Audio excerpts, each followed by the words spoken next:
گفتگو کرنے کا بھی، بات چیت کرنے کا بھی، مشورہ کرنے کا بھی، اور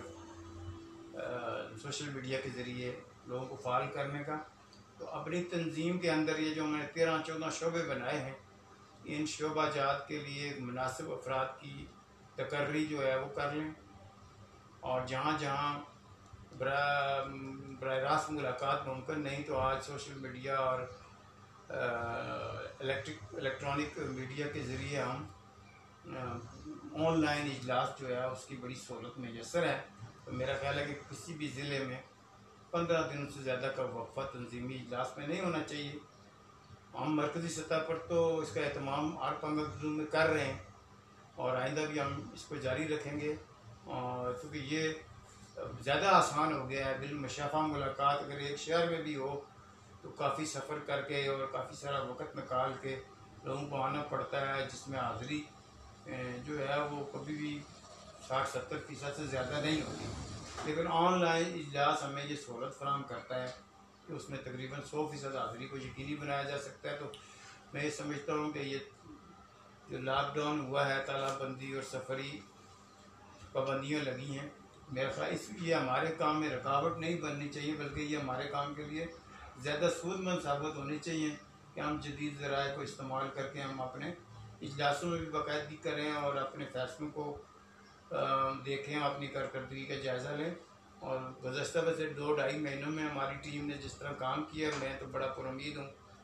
کہ یعنی یہ بالکل ایک نیا خون جو ہے وہ ہمیں خواتین کے شعبے میں بھی، نوجوانوں میں بھی